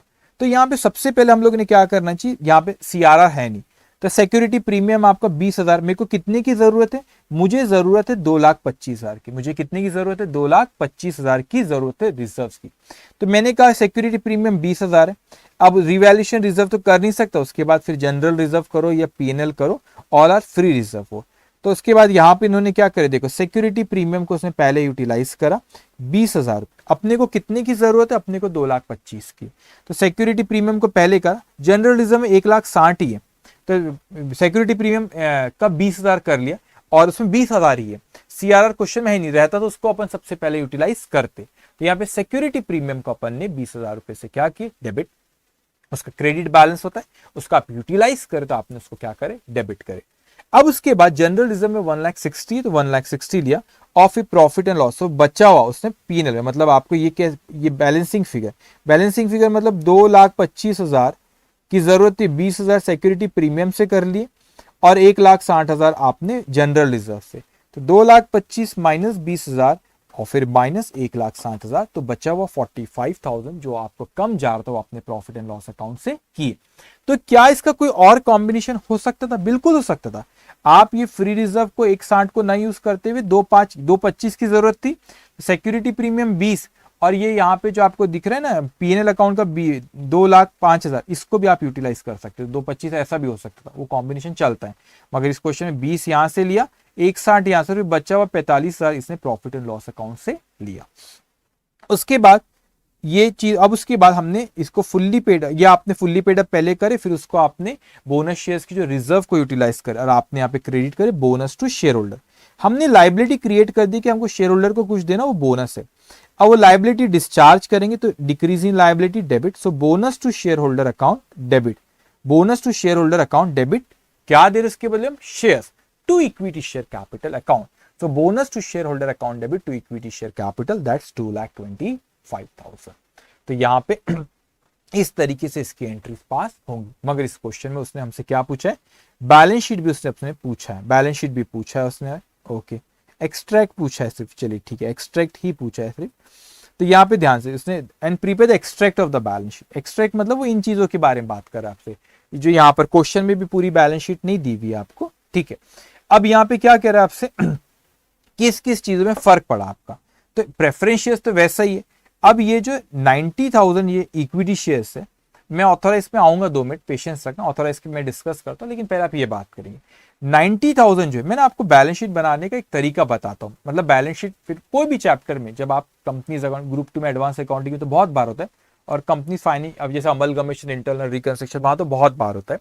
लेकिन आपने बेसिक, मुझे शायद बताने की जरूरत भी नहीं, आपको पता ही होगा, लेकिन ये बेसिक चीज है, बेसिक चीज है जो आप जब भी कोई बैलेंस शीट बनाते हो तो होता क्या है कि आपकी एक एग्जिस्टिंग बैलेंस शीट है, ये आपकी एक एग्जिस्टिंग बैलेंस शीट है, ठीक है, जो आपको क्वेश्चन में दी हुई रहती है, एग्जिस्टिंग बैलेंस शीट, प्लस आपने कोई जर्नल एंट्री पास करे हो, जैसे यहाँ पे जर्नल एंट्री, यहाँ तो पूरी बैलेंस शीट नहीं दी, एक्सट्रैक्ट है, लेकिन कोई क्वेश्चन है सपोज, उसमें पूरी बैलेंस शीट आपको दी हुई है, उसके जर्नल एंट्रीज कुछ पास करे, यहाँ पे बोनस से रिलेटेड कोई चैप्टर, दूसरे चैप्टर में कोई और एंट्रीज होंगी, तो जर्नल एंट्री, इसके बाद वो पूछता है कि आप न्यू बैलेंस शीट बनाओ।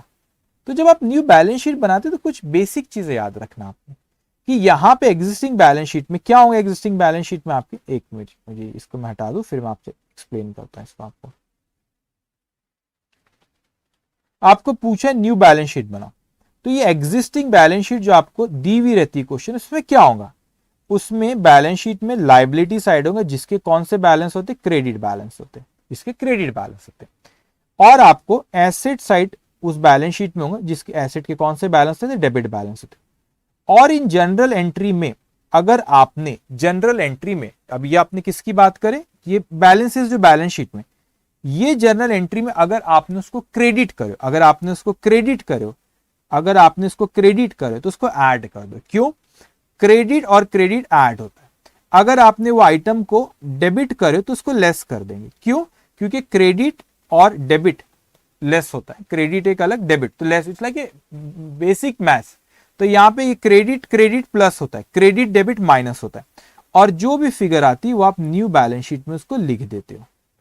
उसी तरह यहाँ पे एसेट के डेबिट बैलेंस होते, और इन जनरल एंट्रीज में अगर आपने उसको डेबिट करे तो उसको ऐड करना है। क्यों, क्योंकि डेबिट डेबिट ऐड होता है। तो यहाँ पे जो भी फिगर आएंगी फिर न्यू बैलेंस शीट में आप लिख दो, और ये डेबिट बैलेंस है, और जनरल एंट्रीज में अगर आपने यहाँ पे क्रेडिट करो उस आइटम को, तो आप उसको क्या करोगे, माइनस करोगे, क्योंकि क्रेडिट कर तो उसको क्या करोगे, माइनस करोगे। क्यों, क्योंकि यहाँ पे डेबिट बैलेंस और आप उसको क्रेडिट कर रहे हो तो उसको माइनस। तो जो भी फिगर आएंगे आप न्यू बैलेंस शीट में इसको लिख दोगे। वैसे मुझे शायद कहने की जरूरत नहीं थी, बेसिक है जो आपने सीए फाउंडेशन में पहले शुरुआत में ये चीज पढ़ाई जाती है सारी। ओके, ये चीज ख्याल रखना है, इस चैप्टर में नहीं, कोई भी चैप्टर में जब आपको बैलेंस शीट पूछा तो ये बेसिक आपने इस चीज को ख्याल रखेंगे। ओके, अब हम देखते हैं, हमको यहाँ पे एक्सट्रैक्ट पूछा है, तो यहाँ पे जो जो आइटम दिए, तो मैं प्रेफरेंस शेयर कैपिटल, ऑथराइज पे अपन 2 मिनट बाद बात करेंगे, लेकिन प्रेफरेंस शेयर कैपिटल में तो कोई भी चेंजेस नहीं है। तो प्रेफरेंस शेयर कैपिटल कितना है आपका, preference share capital authorise 1 lakh है, और इश्यूड है आपका 80,000। तो यहां पर आप देखेंगे जब ये एक्सट्रैक्ट जब बना है, उसमें नोट 1 जो आपका शेयर कैपिटल से जो रिलेटेड है, उसमें पहले उसने इक्विटी बोला, इक्विटी शेयर, मैं पहले प्रेफरेंस की बात कर लेता हूं। तो प्रेफरेंस का ऑथराइज शेयर कैपिटल ये 10,000, 12% preference share of ₹10 each, issued subscribe ये नीचे आएगा, सॉरी ये नीचे आएगा इशूड। ओके, तो यहाँ पे ऑथराइज कितना आपका 1 लाख, मगर ये काउंट नहीं होगा, ये सिर्फ क्यों रहता है, ये सिर्फ रहता है आपका वहां पे इंफॉर्मेशन भी। मगर आपने issued subscribe fully paid 8,000 shares issue करे, प्रेफरेंस शेयर 10 रुपए का, तो 8,000 मल्टीप्लाई बाय 10, तो ये 80,000 रुपए, ये वो आपका प्रेफरेंस शेयर। ओके, अब उसके बाद अपन आते इक्विटी शेयर कैपिटल पे। इक्विटी शेयर कैपिटल के ऑथराइज पे मैं आता हूं। अभी यहाँ पे आप 1,12,500, 1,12,500 कैसे है मैं आपको समझाता हूँ, डोंट वरी, ठीक है। 1,12,500 आपका ये इक्विटी शेयर का ऑथराइज है, 10 रुपए का है, तो ये 11,25,000। Now issued, subscribed and fully paid up 1,12,000 equity share of ₹10 each fully paid up। अब ये यहाँ पे आपने बोनस शेयर्स कितने की थी, कितने बोनस शेयर दिए, 22,500।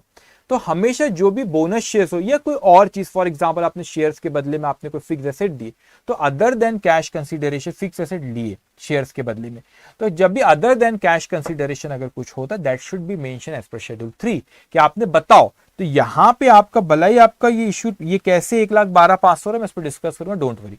मगर 1,12,000 में ये तो आपको पता है कि अभी 22,500 आपने बोनस शेयर्स दिए, तो ये बोनस शेयर्स 22,500 जी, तो वो मेंशन करना पड़ेगा कि 22,500 की बोनस शेयर है, that is other than cash consideration. तो टोटल आपका हुआ, पहले 90,000 था आपका इश्यूड और अभी 22,500, तो 90,000 प्लस 22,500 वो होता है 1,12,500। तो ये तो आपका ऑथोराइज्ड है, इसको मत काउंट करना। और ये आपका है इश्यूड सब्सक्राइब, तो ये आपका 11,25,000, ये 1,12,500 मल्टीप्लाई बाय वो आपका 10 रुपए का एक शेयर, तो 11,25,000।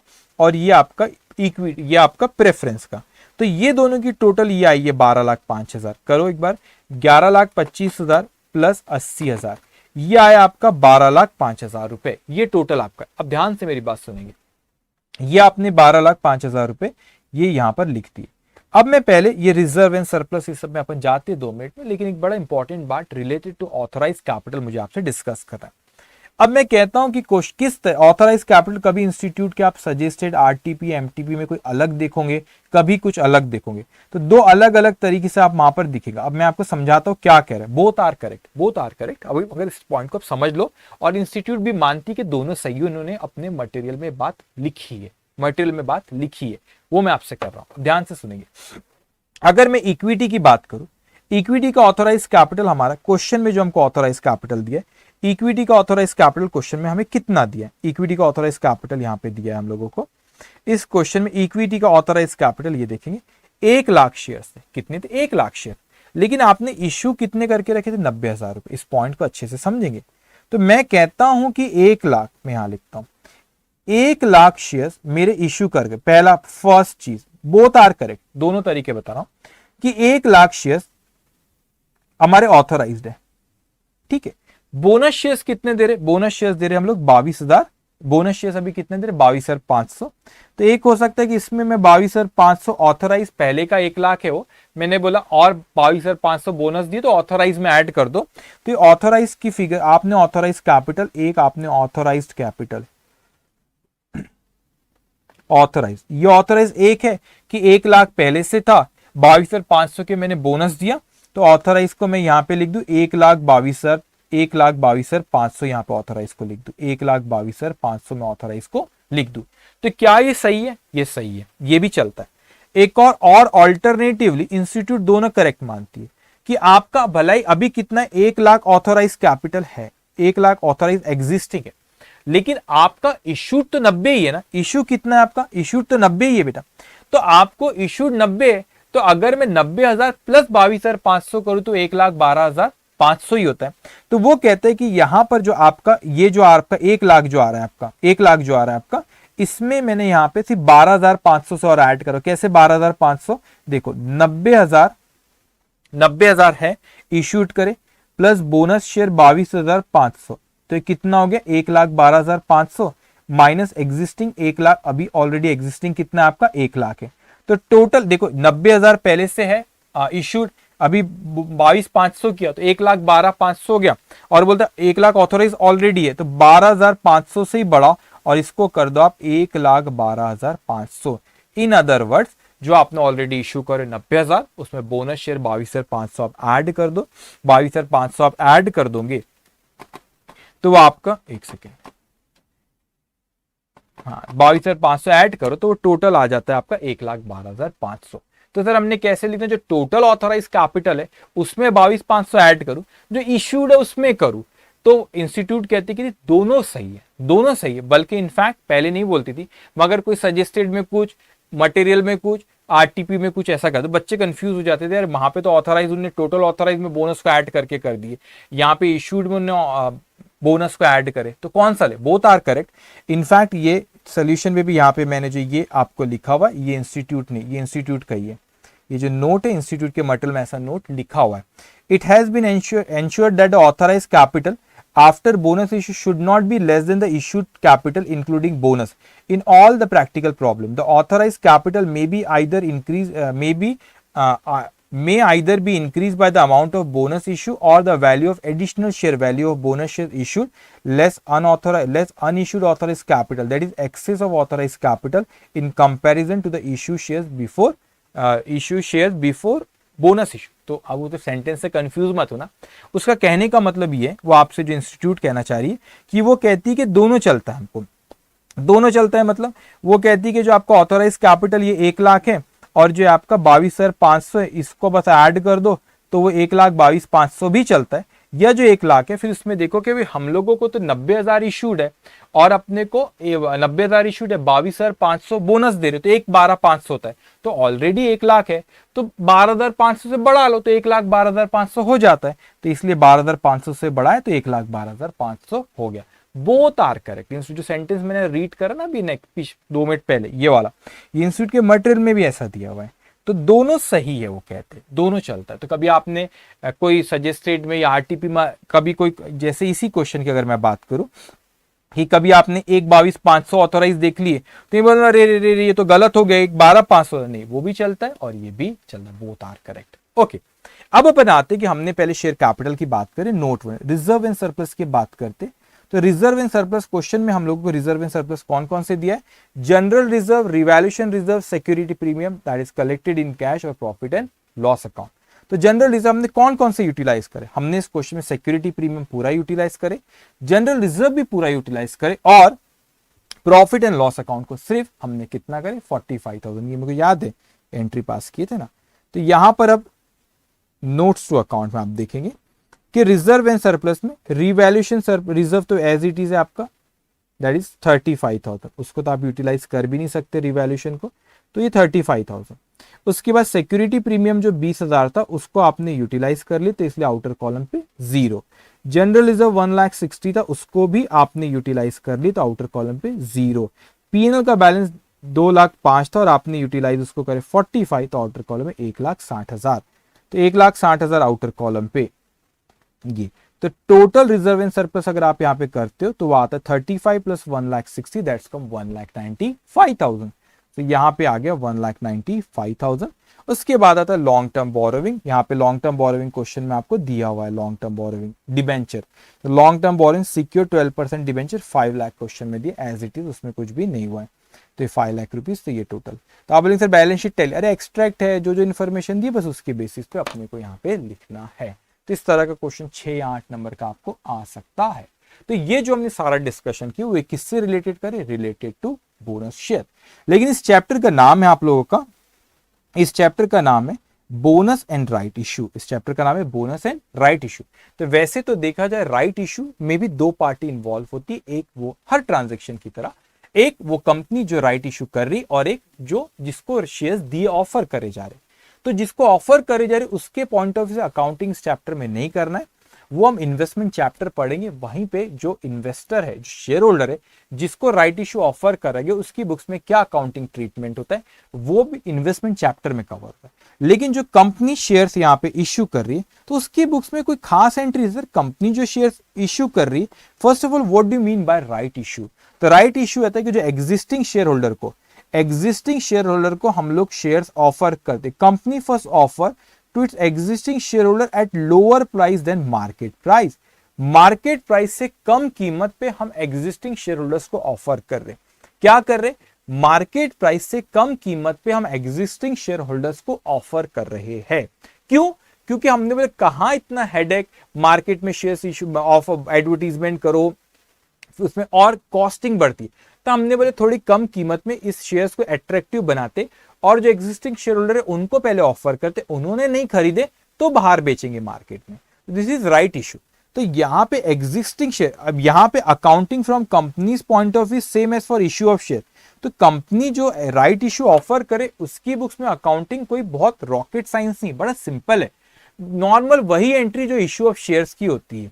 शेयर्स ही तो इशू कर रही ना वो, बस बाहर वालों के बदले एग्जिस्टिंग शेयर होल्डर को कर रही है, लेकिन शेयर से इशू कर रही है and lower than market price. आप फेस वैल्यू से कम पे इशू नहीं करी, मार्केट प्राइस से कम पे कर रही। तो नॉर्मली होंगी, सपोज आपने 10 रुपए के शेयर को मार्केट में 15 का, हम 12 में कर रहे, तो 10 से कम, फेस वैल्यू से कम पे नहीं आ रहा हो, तो आपने एंट्री पास होगी, bank account debit 12 to share capital 10 to security premium 2। तो ये आपने नॉर्मल जो शेयर्स इशू करते उसी की एंट्री होती है, कुछ उसमें एक्स्ट्रा नहीं होता। अब मैं इन्वेस्टर के पॉइंट ऑफ व्यू से पूछूं तो वैसे इन्वेस्टर के पॉइंट ऑफ व्यू से यहां पे एग्जिस्टिंग शेयर होल्डर होते, उसके अकाउंटिंग के पॉइंट ऑफ व्यू से आपको इस चैप्टर में कवर नहीं है राइट इशू। अकाउंटिंग जो इन्वेस्टर है उसकी बुक्स में कैसी अकाउंटिंग एंट्री होंगी, जो ये शेयर्स खरीद रहा है, राइट इशू जिसको ऑफर करे जा रहे, वो आपको इन्वेस्टमेंट चैप्टर में कवर है। वो कहां पे कवर है आप लोग का, इन्वेस्टमेंट चैप्टर में वो चीज कवर है। तो यहां पे एग्जिस्टिंग शेयर होल्डर को फिर इस चैप्टर में कवर क्या है, एक सिंपल सा वैल्यू ऑफ राइट का एक कंसेप्ट है, वो कंसेप्ट सिर्फ आपको इस चैप्टर में कवर है यहां पे। अदरवाइज वो इन्वेस्टर जिसको आप राइट इशू दे रहे हो वो अपनी बुक्स में कैसे अकाउंटिंग करेगा, वो इन्वेस्टमेंट चैप्टर में कवर है। कंपनी बुक्स में क्या अकाउंटिंग हुई, कुछ भी एक्स्ट्रा नहीं है, नॉर्मल जो शेयर्स इशू करते हैं उसकी एंट्री पास होती है। बोनस शेयर्स इसमें ये फर्क है कि बोनस शेयर्स आप लोग फ्री ऑफ कॉस्ट देते, ये फ्री ऑफ कॉस्ट नहीं दे रहे, ये पहले एग्जिस्टिंग शेयर होल्डर्स को ऑफर करे फिर वे बाहर वालों को हम लोग ऑफर कर रहे हैं, ये डिफरेंस है। तो यहां पे पैसा आएगा, बोनस शेयर्स में पैसा नहीं है। और एक और पॉइंट, बोनस शेयर्स कोई डिविडेंड का रिप्लेसमेंट नहीं है। आप ये मत कहना कि किसी को free of cost bonus shares दिए तो उसको डिविडेंड देने की जरूरत नहीं, डिविडेंड तो है वो तो कैश में दिया, कैश मतलब पैसा दिया जाता है डिविडेंड का। तो बोनस में कोई पैसा थोड़ी ना दे रहा, आप शेयर्स दे रहे हो। तो यू कैन नॉट से dividend is bonus is replacement of dividend ना, डिविडेंड एक अलग चीज है, बोनस एक अलग चीज है। अब हम आते तो इस चैप्टर में राइट इशू एक बहुत छोटा सा पार्ट आपको कवर है। तो कंपनी जो इशू कर रही है उसकी बुक्स में कुछ भी ऐसा एडिशनल एंट्री नहीं है जो आपको सीखना पड़ रहा है, नॉर्मल इशू ऑफ शेयर्स की एंट्री है। और जो इन्वेस्टर है उसकी बुक्स में कैसे एंट्री पास होगी वो हम आगे इन्वेस्टमेंट चैप्टर में पढ़ेंगे। इनफैक्ट बोनस भी जब आप शेयर होल्डर्स को देते हो, इन्वेस्टर है उसकी बुक्स में कैसे एंट्री पास होंगी वो भी इन्वेस्टमेंट चैप्टर में आएगा। तो यहां पे राइट इशू के बारे में फिर क्या पढ़ना है, तो ध्यान से समझेंगे। जो एग्जिस्टिंग शेयर होल्डर है उसको हमने राइट इश्यू मतलब कम कीमत पे, मार्केट से कम कीमत पे शेयर्स ऑफर करे, तो उसके पास 3 ऑप्शन है। पहला ऑप्शन हो सकता है, यहां पे देखो लिखा accounting covered in investment chapter लिखा हुआ अभी यहां पे।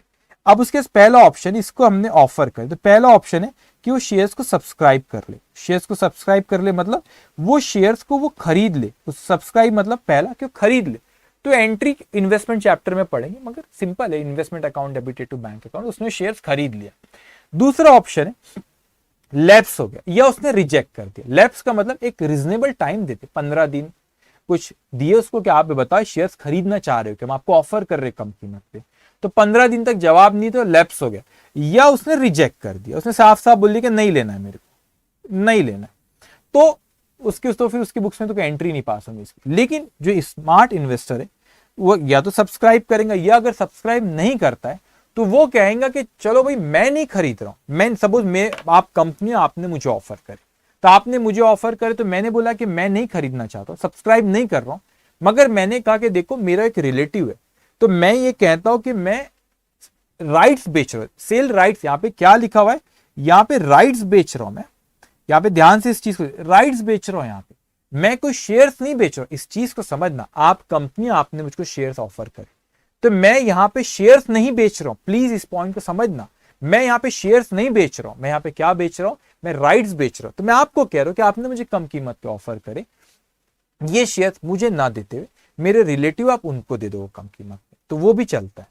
तो इससे कहते हैं कि राइट्स बेचना। लेकिन मैंने जो मेरा रिलेटिव जिसको मैंने कहा कि आप ये ले लो, ये यहाँ पे ऑफर कर रहे हो जो शेयर्स, मैंने कहा कि ये इनको दे दो कम कीमत पे, तो आप कंपनी आप मुझे ऑफर कर रहे थे, आपने मुझे ऑफर किया और मैंने कहा कि मुझे ना देते हुए ये कम कीमत पे मेरे रिलेटिव है, ये रिलेटिव है, सपोज ये रिलेटिव है, तो मुझे ऑफर किया, मैंने कहा आप मुझे ना देते हुए मेरे रिलेटिव उनको कम कीमत पे, मेरे फ्रेंड है उनको कम कीमत पे दे दो।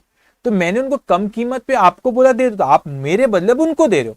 लेकिन मैंने अब उनसे ट्रांजेक्शन किया, मैंने उनको देखो यार मैंने आपको कम कीमत पे शेयर्स दिला दिया, कम कीमत पे शेयर्स दिला दिया, तो मुझे कुछ आप पैसे दो उसके बदले में, क्योंकि मार्केट रेट में जो है उस रेट से कम कीमत पे मैंने आपको शेयर्स दिलवा दिया, तो मुझे आप क्या करो उसके बदले में कोई पैसा दो। तो उससे कितना पैसा लेना चाहिए, that is value of right, that is value of right.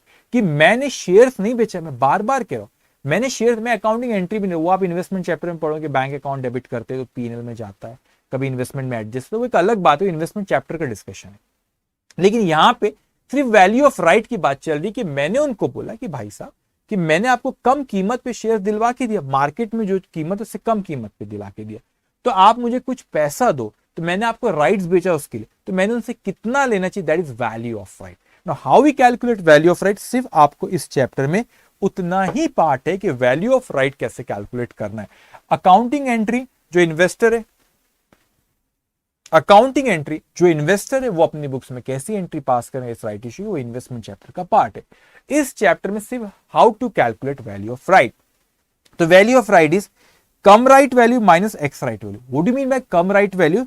कि मार्केट प्राइस राइट इश्यू के पहले कितनी थी, मार्केट प्राइस राइट इश्यू के पहले कितनी थी, और राइट इश्यू जब कर दी कंपनी ने उसके बाद मार्केट प्राइस क्या हो।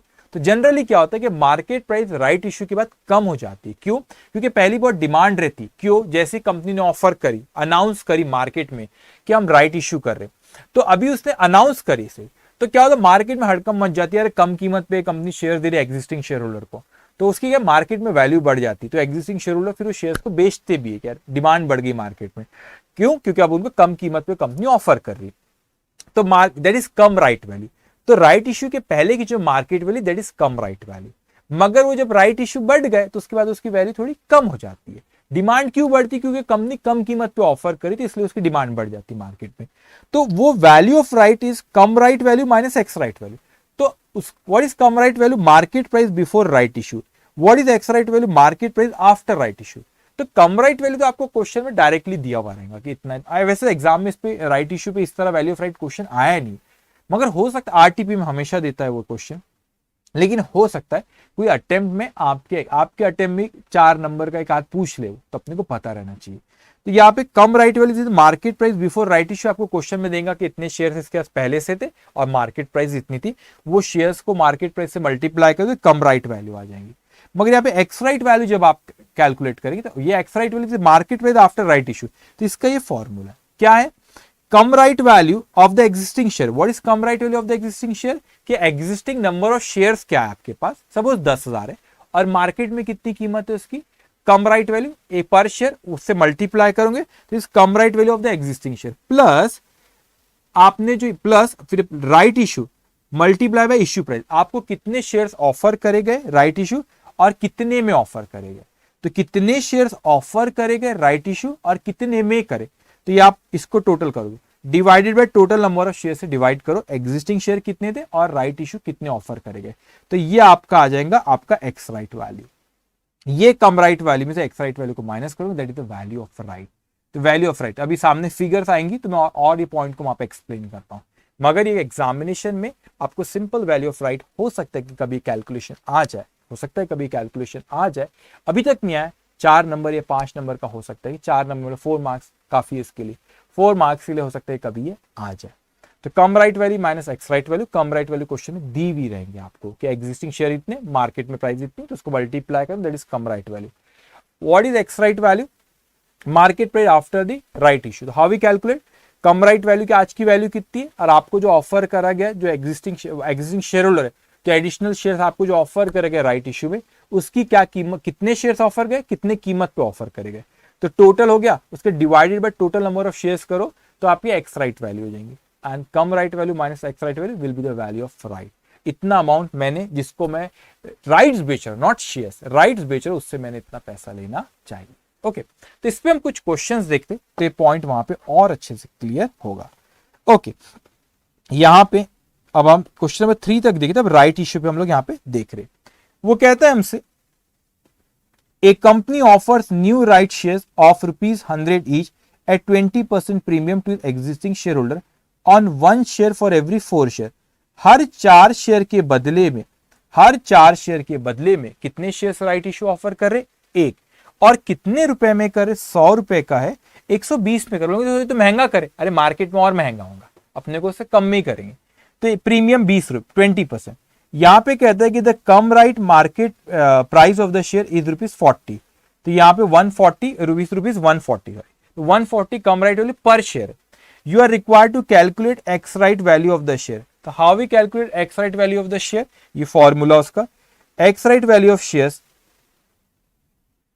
equals to cum right value of the existing shares plus right shares multiply by issue price divide by existing share plus number of right issue. देखो यहां पे समझो आप क्या है, मैंने कहा कि मेरे पास आज कितने शेयर्स है, मेरे पास इसे नंबर ऑफ शेयर्स नहीं थे, 4 के बदले में, तो एग्जिस्टिंग अपन मानते 4 शेयर, तो मैंने कहा 140 रुपए का एक शेयर आज मार्केट में और मेरे पास 4 शेयर्स है, प्लस आज उसने मेरे को 4 के बदले में 1 शेयर, तो 1 शेयर ऑफर कितने में करा उसने, 120 रुपए में 1 शेयर ये ऑफर किया, तो divided by total number of share, 4 share आज मेरे पास है, एक ऑफर करा, तो ये आपकी एक्स राइट वैल्यू आ जाएंगी,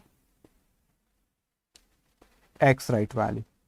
सो 140 multiply by 4 plus 120 divided by 5, तो ये आता है 136, तो ₹136 is ex right value per share. तो यहां पे वैल्यू ऑफ राइट भी उसने पूछा है, तो वैल्यू ऑफ राइट इसमें कम राइट वैल्यू मैंने एक्स राइट वैल्यू, तो कम राइट वैल्यू कितनी क्वेश्चन में दी 140, तो 140 माइनस 136 जो अभी कैलकुलेट करे तो 4 रुपए, तो 1 शेयर पे मैंने उससे कितने लेना चाहिए, 4 रुपए वैल्यू ऑफ राइट लेना चाहिए। तो सिंपल कैलकुलेशन ये लिखा हुआ है, ये सिंपल कैलकुलेशन हो सकता है कि कभी कोई अटेम्प्ट में आ जाए, वैसे अभी तक तो मैंने देखा नहीं, लेकिन हो सकता है कि कोई अटेम्प्ट में आ जाए। फिर आगे हमसे कहता है next point, a company having 1 lakh shares of rupees 10 each as its issued share capital and having a market value of rupees 45 issued right issue for rupees 45 issue right shares in the ratio of 1:5 at an issue price of rupees 25, अच्छा 45, okay. अब देखो क्या हुआ कि company ने यहां पे कितने शेयर है उनके, 1 लाख, अब वो ऑफर कर रही है 1:5 मतलब 5 के बदले में, तो 20,000 शेयर ऑफर कर रही है, तो 20,000 शेयर अगर वो ऑफर कर रही और 25 रुपए, मार्केट में कीमत 45 होंगी, वो 25 रुपए पे ऑफर करे, कितने पे ऑफर कर रहे, 25 रुपए पे वो ऑफर कर रहे हैं। तो भाई यहां पे फेस वैल्यू क्वेश्चन में दी हुई है 10 रुपए, मतलब 10 रुपए के शेयर को वो 25 रुपए पे ऑफर कर रहे, तो 15 रुपए भी प्रीमियम है। 20,000 शेयर, कैसे 20,000 शेयर, 1 लाख शेयर है, 5 पे एक राइट इशू दे रहे, तो अगर 1 लाख 5 है तो एक कितना, दैट्स कम 20,000 शेयर, तो 20,000 शेयर और 25 रुपए, तो एंट्री पूछा सिंपल, बैंक अकाउंट डेबिट, तो बैंक अकाउंट डेबिट पैसा आया 20,000 शेयर और एक शेयर पे कितना 25, तो 20,000 multiply by 25 that's come 5 lakh. Equity share capital 20,000 share, इसमें हमेशा फेस वैल्यू जाती, तो 10, ये आ गया आपका 2 लाख। 20,000 शेयर आप वो ऑफर करे 25 पे, 10 की चीज 25 मतलब 15 premium, multiply by 15 that's come 3 lakh rupees. So entry bank account debit to equity share capital to security premium account. तो नॉर्मल एंट्री हो सकता है, कोई अटेम्प्ट में ऐसे क्वेश्चन आया नहीं वैल्यू ऑफ राइट पे, लेकिन हो सकता है कि आपको वैल्यू ऑफ राइट कैलकुलेट करने बोल दे और साथ में वो आपको बोले कि वो इश्यू की कोई एंट्री पूछ, इस तरह का क्वेश्चन 4 नंबर को आपसे पूछ सकती है। अब यहां पे हमारा डिस्कशन, ये हमारा chapter bonus and right issue खत्म होता है। सो एक बार हम फट से रिवाइज करते इसको 2 मिनट में और इस सेशन यहाँ पे हम खत्म करते। तो यहाँ पे हमने देखे what is bonus share, bonus share जो company free of cost existing share holder को इशू करती है, उसकी कुछ कंडीशंस है, it should be authorized by article, authorize in general meeting, they should not, company should not be defaulted in payment of interest principal और principal amount or any statutory dues like provident fund, gratuity, pension and partly paid up shares if and that should be made fully paid up। उसके बाद company यहाँ पे इनकी invest, जिनको हम bonus share दे रहे उनकी अकाउंटिंग एंट्री इन्वेस्टमेंट चैप्टर में कवर होगी। हम यहाँ पे जो कंपनी ने शेयर्स इशू करी बोनस, वो कैसे एंट्री पास करेंगे, एक आपका जो सेक्शन 63 डील करता है, वो कहते हैं कि जो रिजर्व को यूटिलाइज कर सकते, हमने बोले एक capital redemption reserve, security premium that should be collected in cash और फ्री रिजर्व, इसको यूटिलाइज कर सकते हैं। लेकिन सबसे पहले आपने सीआरआर करना चाहिए, अगर क्वेश्चन कुछ नहीं कहता है तो सीआरआर करना चाहिए, फिर प्रीमियम और उसके बाद फ्री रिजर्व करना चाहिए। और ये बोनस शेयर्स कोई डिविडेंड का रिप्लेसमेंट नहीं है, डिविडेंड एक अलग चीज है, बोनस एक अलग चीज है। अब इसकी एंट्री हमने यहाँ पे देखे, reserves account debited to bonus to share holder, then bonus to share holder to share capital, ये बोनस कैंसिल हो जाता है। अब एग्जाम में मत कैंसिल करके आना, समझाने के लिए मैं कहता हूं। तो net effect reserve account debit to capital. लेकिन आप दूसरा एक होता है आपका कि आप अगर कोई पार्टली पेड अप शेयर तो उसको फुल्ली पेड अप में कन्वर्ट करें, लेकिन जो अनकॉल्ड अप अमाउंट है वो उनसे बुला नहीं रहे, वो हम रिजर्व के अगेंस्ट में एडजस्ट करते हैं। लेकिन इस केस में हम सिर्फ फ्री रिजर्व यूटिलाइज कर सकते हैं, हम सीआरआर और सिक्योरिटी प्रीमियम यूटिलाइज नहीं कर सकते। और एक और चीज, जो रिवैल्यूएशन रिजर्व भी हम यूटिलाइज यहां पर भी नहीं, रिवैल्यूएशन रिजर्व कहीं पर भी यूटिलाइज नहीं कर सकते दोनों केस में। अब यहाँ पे इसकी एंट्री कैसे पास होती है, जब पार्टली पेड अप का फुल्ली पेड अप कर रहे हो तो पहले आपने रिजर्व्स को कम करे, ये सिर्फ फ्री रिजर्व है, यहाँ पे रिजर्व को कम करे, bonus to share holder liability create करे, फिर फाइनल कॉल की ड्यू की एंट्री पास करे, final call to share capital, लेकिन से पैसा नहीं आएगा तो ये आपने in the form of bonus है, तो आपको जो लायबिलिटी देना था लाइबिलिटी जो क्रिएट करे उसको आपने यहाँ पे कैंसिल करे, उनसे पैसा ना बुला के, और उसके शेयर फाइनल कॉल को यहाँ पे क्रेडिट करे। ये हमारा बोनस शेयर से हुआ। अब राइट इशू से सिर्फ आपको वैल्यू ऑफ राइट आ सकता है। How we calculate value of right? Cum right value minus ex right value. What do mean by cum right value? जो वैल्यू आपके राइट इशू के पहले और एक्स राइट वैल्यू जो वैल्यू आपके राइट इशू के बाद। How we calculate? एक कम राइट वैल्यू देगा ex right value. How we calculate ex right value? Cum right value मतलब existing share number multiply by price पर शेयर जो कम right price था, प्लस जो ऑफर करा गया वो शेयर और कितने में ऑफर गया वो अमाउंट, तो टोटल करेंगे divided by total number of share that is existing share और जो शेयर हमको ऑफर करा गया। तो ये हमारा सारा का सारा discussion related to bonus and right issue. तो ये चैप्टर का रिवीजन हमारे यहाँ पे खत्म होता है। नेक्स्ट सेशन में हम लोग next chapter redemption of preference shares को रिवाइज करेंगे और उस पर भी क्वेश्चन डिस्कस करेंगे। तो ये सेशन यहाँ पे खत्म होता है। Take care, bye bye.